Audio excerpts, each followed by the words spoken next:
উত্তেজনা এবং হট্টগোলের মধ্য দিয়েই সচিবালয়ে উপদেষ্টাদের সঙ্গে বৈঠক করেছেন জুলাইয়ের বিপ্লবে আহতরা। এ সময় চিকিৎসা নিয়ে নানা অভিযোগ তুলে ধরেন তারা।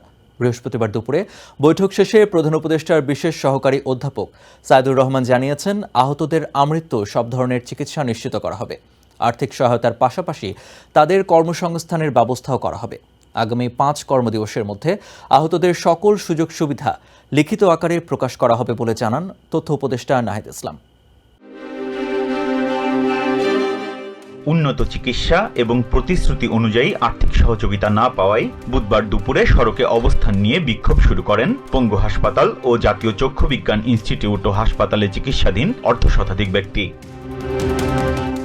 প্রায় 14 ঘন্টা রাস্তায় অবস্থানের পর এদিন গভীর রাতে অন্তর্বর্তী সরকারের 4 উপদেষ্টা আন্দোলনস্থলে গিয়ে বৃহস্পতিবারের মধ্যে দাবি পূরণে পদক্ষেপ নেয়ার আশ্বাস দিলে হাসপাতালে ফিরে যান আন্দোলনকারীরা।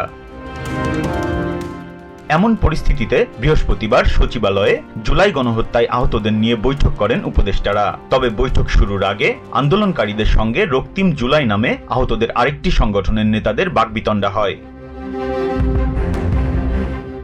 এ সময় হাসনাত আব্দুল্লাহ ও সার্জিস আলম তাদের থামানোর চেষ্টা করেন। দুপক্ষের বাকবিতণ্ডার পর পরিস্থিতি নিয়ন্ত্রণে আসলে নির্ধারিত সময়ের 2.5 ঘন্টা পর শুরু হয় বৈঠক। এ সময় তথ্য উপদেষ্টা জানান, জুলাই বিপ্লবে আহতদের অগ্রাধিকার ভিত্তিতে চিকিৎসা নিশ্চিত করা হবে।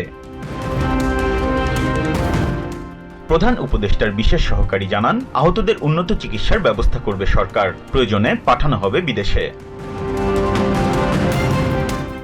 স্বাস্থ্য মন্ত্রণালয়ের তথ্য অনুযায়ী জুলাই গণঅভ্যুত্থানে 19,931 জন আহত হয়েছেন, নিহত হয়েছেন 873 জন।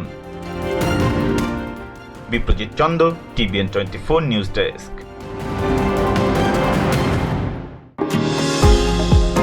নিউ ইয়র্ক থেকে সম্প্রচারিত TVN 24 টেলিভিশন বিশ্বজুড়ে বাঙালির কণ্ঠস্বর।